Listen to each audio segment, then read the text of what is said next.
normal kenyam ka nastial content barwanya lingwasame biya kamal ka Nuer online TV channel and walle chen ka diech ka paikel ron kin dang rawid jan dang rawid diech ban ragetin kon lat ka rodien reler kaname kan kono ni ami jiram jidit kan online TV channel gore jan o jender channel derje support ka notification be alerje twain committee mi bre gwas de chamala shubekiji bana mandan le ro gwasam bana jeling te kon keri pont ngwana be kon ka linkel report nyama gorbe nywa yekel bala dung UN la ji humanitarian chikan la do chikere ni ali na la jin re ni la jin mala we ka dor kon ki ka continue kon wa chikan suspend bana jeling ka je report me bana kulu we kale ko ken kon lat krodin G humanitarian KG United Nations humanitarian service ne rekonte la renial la kana jaka we rewina kon ko to kon ke wi ti sharel ga tingai kone kan wi de to ko wi den kon tin la renial ke jala ga renial ngai kon diale to kon wi wana jal ke renial mitel renial ma dara ba jalongo kon no kan we the tona shit ke akobo shit ke lankan shit ke motor shit ke piri shit ke wat shit ke walgak shit ke ui kan tin kokin so kan ti ke we the remote area so tele ke access ke route so the only way kuna survive kujere vision binami through airline ala arena la no be jien ke juba ke be jien gwa dante tin bakula were vision binami so kan we the tona so me kare renyal me kana kor nyurten de na chuiten chitka kobo lanken ke motor ke piri ke wat ke walga ke ui kan wiriti ke winware chakola do ne shi kanji humanitarian flight in kontila renyal jaga jajel kan shi kare renyal kenji kan suspend te renyal mu gorganta man obi jal shi ngai kona ko kan wiriti ano doblat ke je hanetin konti la ji humanitarian kane kwi kurdan le rode kam dini SSPDF kane dini SPLIO kane kor moni ko kor midit no shirenyal shigadwal ko de ke nyur shigane wala no shine fly chine suspend ko gwine no dong dere nyal dere dere jala wujak shitka ko bo lankan motor pere wat walga ke ui so wi de ali wa cha suspend le ren al mijal ban ngai kon dial no ren al mi jere ngur lo mo karen yal ti ken kon la kwan la kan kare which you know to kwana content nyop ni bel ti dial la kan dit ke jen ren yal nyok mu dong nan ka wal re wi ngai kon wal kon mat kare re dwel wal kan wal to la no ngene ka bane karen yal so mi cha kan do kan karen yal kan nyur so dar jojo go wo bi walbike dak you know walen kono kwalamat mero dien queen konen to ko lok shit ke ed workers ta dan de kan lok de kan to ko ko la kan move from place to place na me wa kel bona nyok wone ka emergency meeting to mu don te ram de nang re wi ku juba ki de nang dol wal ki gwara dien na mi tele re nyal bo telwe mi dong de ne to de kan nang ga so kujo mo mi chicken lat kenji wanta me chicken humanitarian flight chicken suspend ke chicken nyoda no cha bajal nyoda jano bi kwana dan lokana badak ka bi dol walbo wal ka bi ka kwa you know ka bine dial konen dong telwang na bi ki chuch ka jen mission manen so na me da la jen na ma di lingano ka kwiko retwork no re doro kon ki ka counties no kon tin channel na won no UI ke walgak wat ke motor ke piri akobo ke lankan ken wideti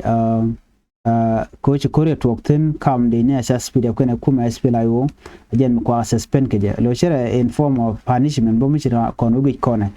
so na me dong de yen lingen of fly ne shaka chare na ya kap chong tikala do ne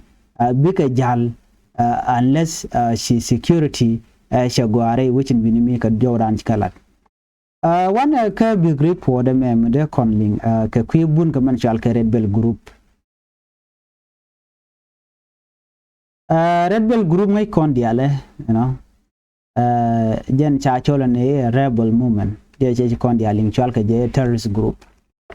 but right now ka report na paiben man sha jal ka social media ka chalat ka media antong wan red bell members ki red bell group wa Korean Korean ke Red Bell Vigilant Group Korean en shal ke leg ma mer lek leg ma mer chala do jen che surrender yaro da lateni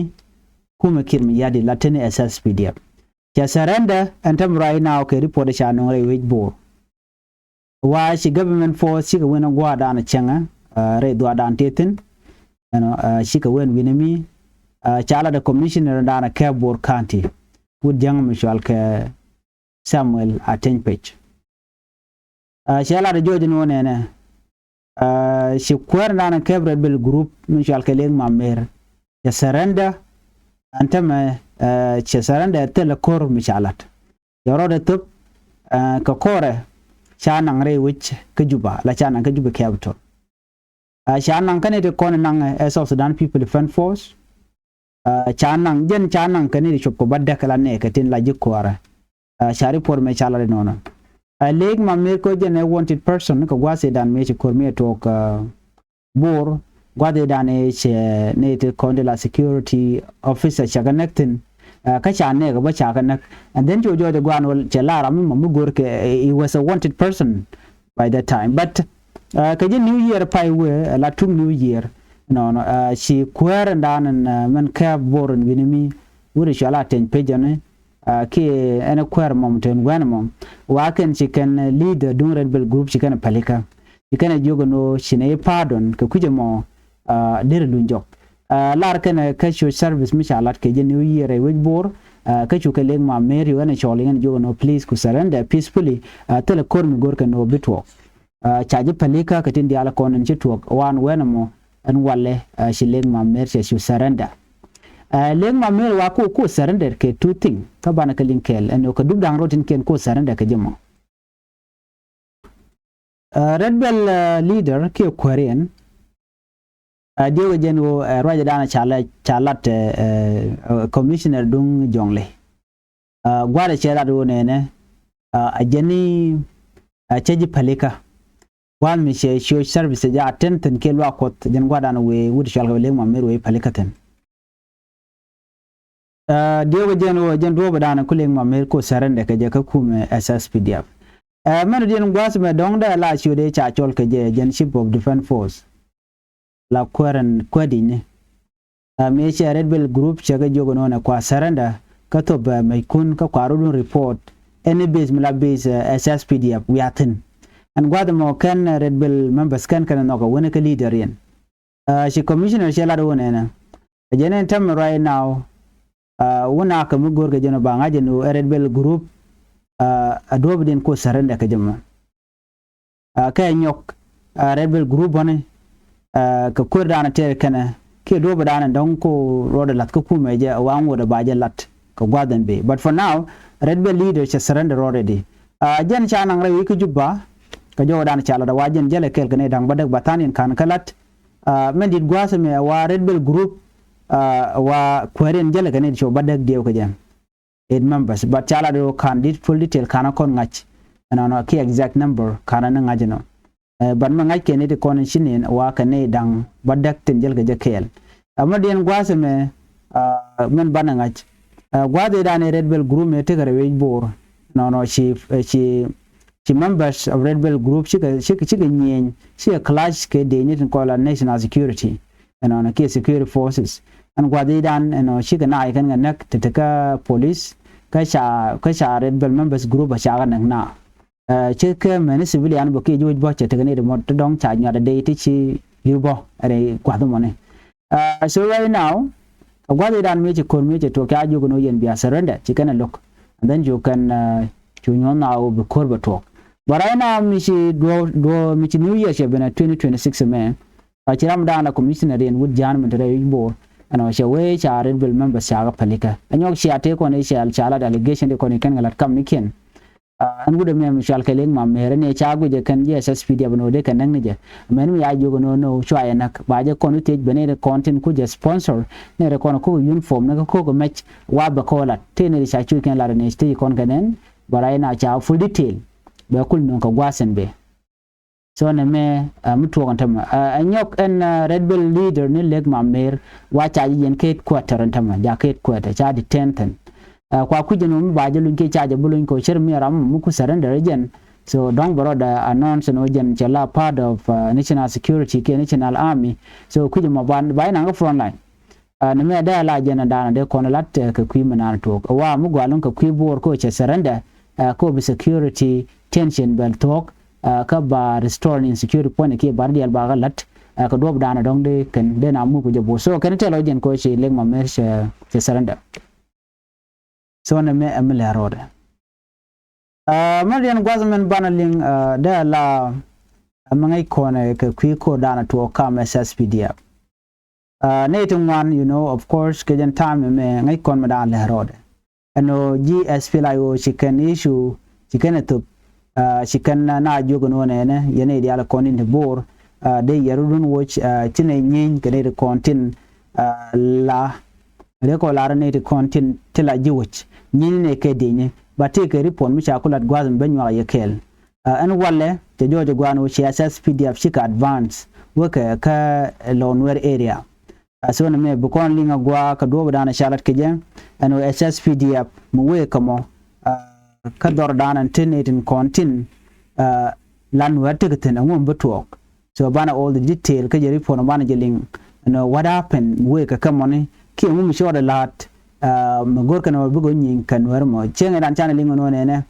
chinere ti cha surrender ne by the way she surrender okay so ban me ban jeling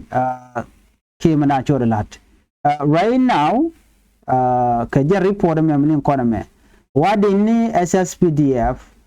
ken cha kanang dorashal ke gadyang chirmi je report an chalat no bukan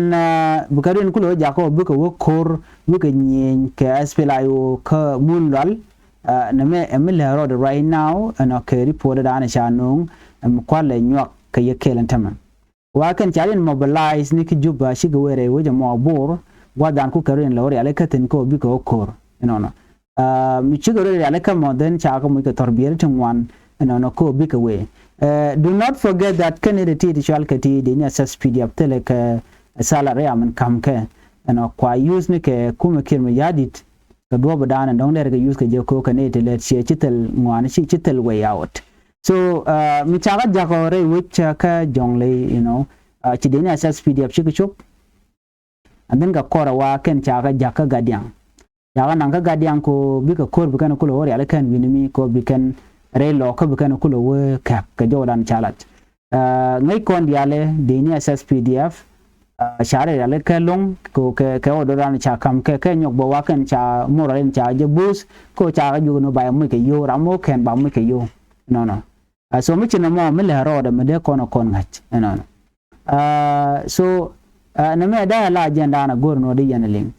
ko kum kim yadi chori aleka and will be which beje yar ke beje to rise the my economy and will we so dan go mal but kire she gor kire jene bet wi kwam and mena gwajor so jen ta dan len maru den keje